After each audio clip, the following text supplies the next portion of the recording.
안녕하세요. 눈부심 가내수공업의 눈부심입니다.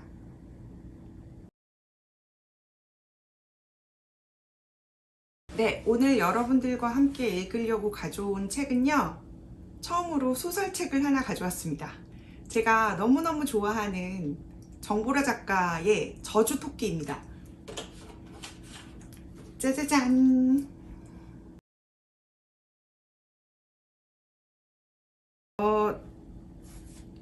지금은 다른 출판사에서 나오고 있는 것 같아요.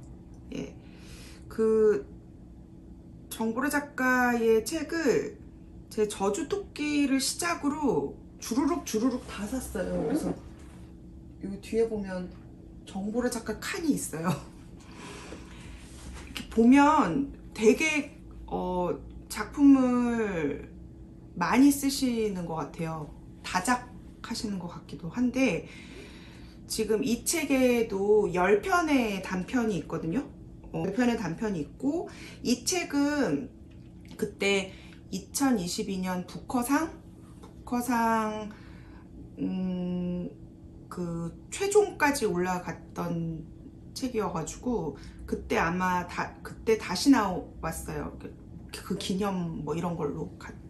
그래서 그때 사실은 알게 됐어요, 정보라 작가를. 그러니까 제가 2022년 고즈음에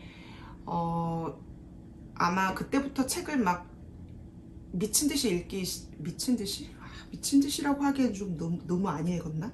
아무튼 그 전에는 책을 좋아하기는 했는데 일도 바쁘기도 했고 그 책 읽는 시즌이 있었거든요. 그러니까 뭐 일을 한참 하다가 좀 쉬면 그때 막 몰아서 읽고 막 그랬었죠. 그러다가 그 이후에 약간 시간을 정해놓고 책을 읽는다던가 뭐 일주일에 한 권은 반드시 읽겠다라던가 마음을 잡고 그 즈음부터 이제 책을 그렇게 읽었었는데, 그러니까 그 즈음에 알게 된 작가예요. 그 전에는 잘 몰랐었어요. 근데 제가 사실은 소설을 잘 안 봤었거든요. 근데 만약에 책을 소설책을 봐야 된다라고 하면 장르 소설을 보는 편이었었어요. 그러니까 SF 소설들을 좋아했고, 사실은 이 정보라 작가는 아시는 분들은 다 아시지만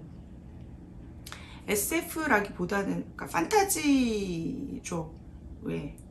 그러니까 사이언스 쪽은 아니죠. 판타지에 가까운, 판타지, 호러에 가까운 그런 장르물이고요.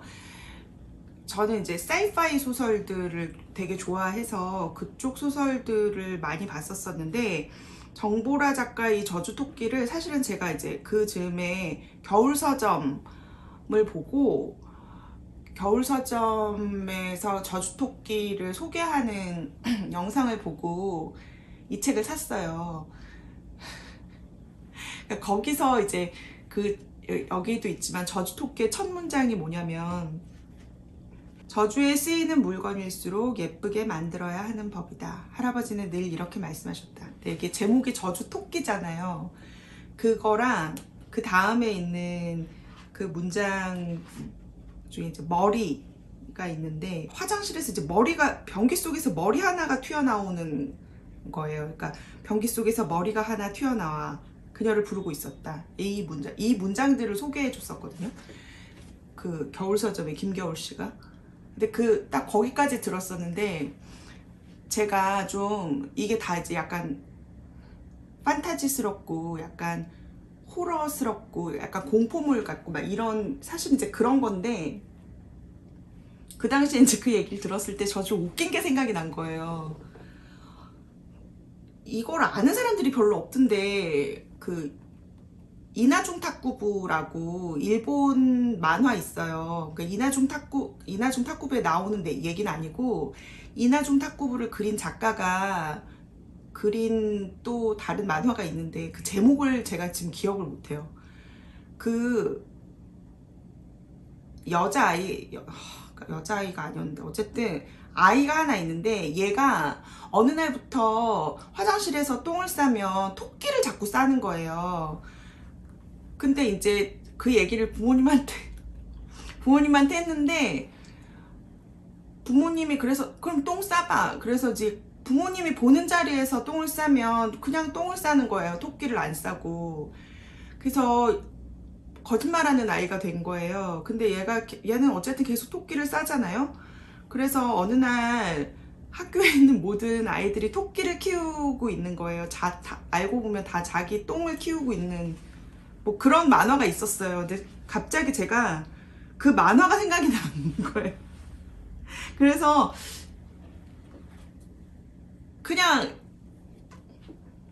되게 순간적으로 내용은 그게 아니지만 이 책을 사고 싶었어요.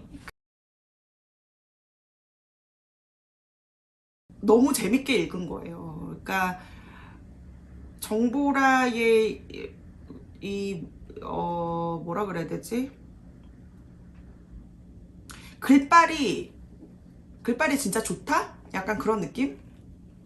그리고 다작을 하는 작가가 이렇게 할 얘기가 맞나 싶을 정도로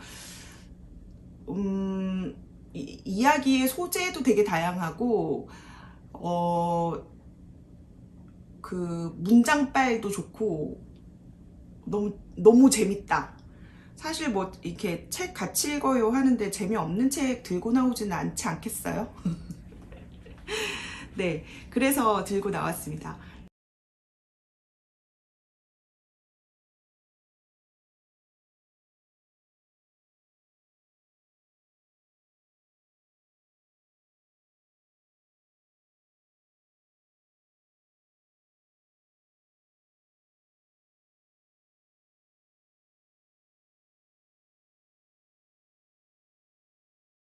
이 책은 뭐 소설집이고 그렇다 보니까 서문이나 뭐 이런 게 없어요. 그래서 제가 이렇게 소개하는 걸로 사실은 대신해야 하고, 사실 정보라 작가에 대해서는 다른 영상들이 진짜 많습니다. 그리고 정보라 작가가 그 후에 인터뷰도 되게 많이 하고, 그리고 이제 제가 아침에 이렇게 책을 읽다 보니까 알겠는데 소설이어도 장편 소설을 읽는 것보다 요 정도의 단편 소설들을 하루에 한 편 정도 읽는 거는 나쁘지 않겠다라는 생각이 들었어요. 그래서 되게 적당하다라는 생각이 들어서 갖고 나오게 됐고요. 저자 소개는 읽을 수 있거든요. 그래서 저자 소개는 여기 써 있는 대로 한번 읽어보도록 하겠습니다. 저자 소개 정보라. 연세대 인문학부를 졸업하고 예일대에서 러시아 동유럽 지역학 석사를, 인디애나대에서 슬라브 문학 박사를 취득했다. 대학에서 러시아와 SF에 대해 강의하고 있다. SF와 환상문학을 쓰기도 하고 번역하기도 한다.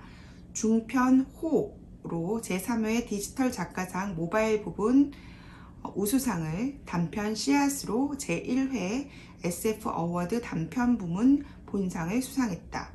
지은 책으로는 붉은 칼, 문이 열렸다, 죽은 자의 꿈 등의 장편 소설과 저주토끼, 그녀를 만나다, 씨앗, 왕의 창녀 등의 중단편 소설집이 있고, 탐욕, 광인과 수녀, 쇠물딱, 폭주기관차, 안드로메다 성운, 그림자로부터의 탈출, 거장과 마르가르타, 구덩이, 유로피아나, 일곱 성당 이야기 등 많은 책을 옮겼다. 네. 그 나중에 보니까 정보로 작가님이 저랑 같은 해에 태어나셨더라고요. 네. 기뻤습니다. 네. 모르는 분인데 왠지 그 친구구나? 이런 느낌? 같은 상황에서 현타가 온 적이 있었는데, 그 사피엔스를 쓴 유발 하라리가 저랑 같은 해에 태어난 거예요.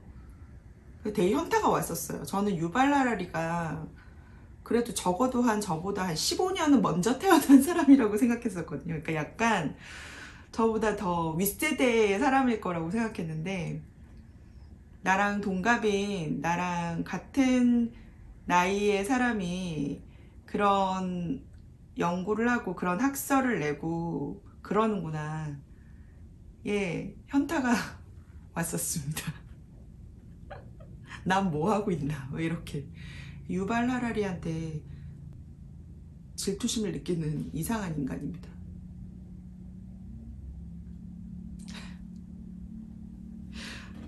예, 집어치고요. 정보라 작가의 저줄토끼, 이 책을 매일 아침 읽고 싶으시면 댓글 남겨주십시오. 함께 읽어보고 싶습니다. 감사합니다. 눈부심이었습니다.